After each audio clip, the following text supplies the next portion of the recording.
So now we're moving on to the bottom part of the low poly crate and UVing that out with the new tools. So again, I'll select the bottom piece, come over to our UV toolkit, and let's go to create.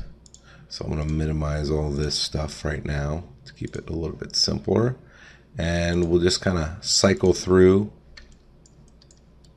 Actually, this one doesn't seem to be bad. That's cylindrical or cylindrical, camera based, normal based, and then planar, and then best plane, and then contour. That contour is pretty interesting. Completely laid out, but let's go and do an unfold on that. It actually did it pretty decently. So what I'm going to do is I'll just keep it there, and now I'm going to come up to UV at the top and then use the new 3D cut and sew tool, and I'm just going to select an edge and double click on it, and hopefully it just kind of cuts right through everything I want to cut through. Well, it's going pretty good here. Oop, not that edge. There we go. There's that. There's that. And oop, just didn't get that one right inside there. And there's one right there on the other side. All right, boom. It found that shell and separated and color coded it.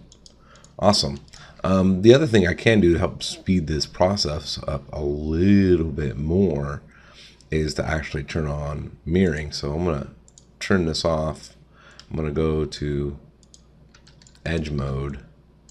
I'll make sure I'm on the move tool, and I'll go to edge mode, and I'm going to select this middle edge right across here, and I'm going to go to topology, and hopefully it picks it up. Yep, picks up that mirroring. Perfect. So hopefully now when I come and use this UV cut, it will do that. There we go. And it doesn't like this edge too much. Let's see how that one works. It's finding it. It's finding it. That's why it's really nice to model in quads. This tool really picks up on the quad orientation of your models.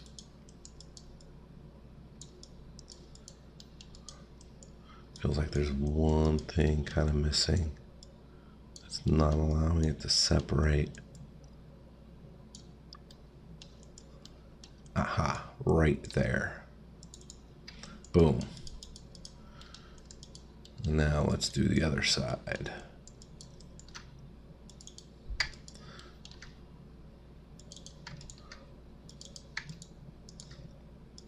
There we go. There's that little one down in there. So again, this might take some trial and error here to get it, but I really feel like this is going to speed up your workflow. Perfect. Look at that. That works really well. Then I'm going to take this bottom piece out right here, separate those shells, and I think that's really it. Yeah, it looks good. I'm going to go and I'm going to go to unfold and make sure I'm back on the move tool. I'm going to select the move tool. I'm going to select all these shells, and then I'm going to just hit unfold, and voila.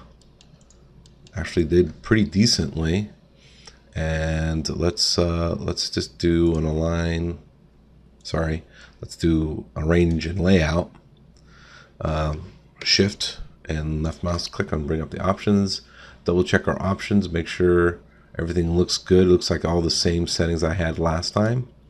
And we'll just throw it in there and see what it starts out with. Yeah, it's not bad. We could play with the making them a little bit bigger.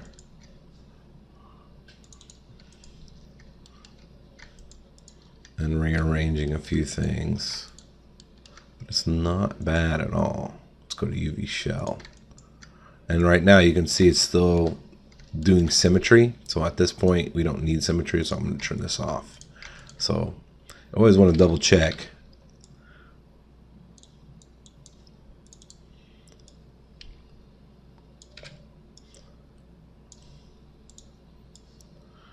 You know what's going on here. There's that, and then this guy right here.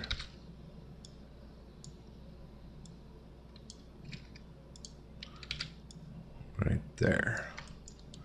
That looks pretty good. And the other thing you can do to help, maintain pixel density across all your UV shells, there is a new tool. Let's see where I can find it. I think it's under transform. And right here, pixel density right here, you can always get a pixel density and then set it across all your models. So you can select all of the shells, get the pixel density, and then set it, and it will set your pixel density across all your models automatically. So if you kind of come in here and maybe scale this a little bit bigger, and then you want to transfer all this over to the other ones, you just take that and then you just select that shell that you scaled, you hit get, and then you select the rest, and then you set it to the rest, and it just bumps all those other shells to the same pixel density to the one that you scaled and got those specific numeric values from. And then you can sit there and kind of like do an unfold with that.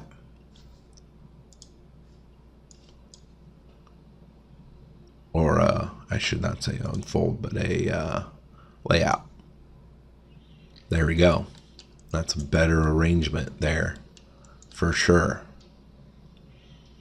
Now you could go over there and start pinning these shells and getting them a little bit better lined up straight if that's something that you need in your production. But for now, that looks pretty good for what I want, using again the same settings that I had from the first video.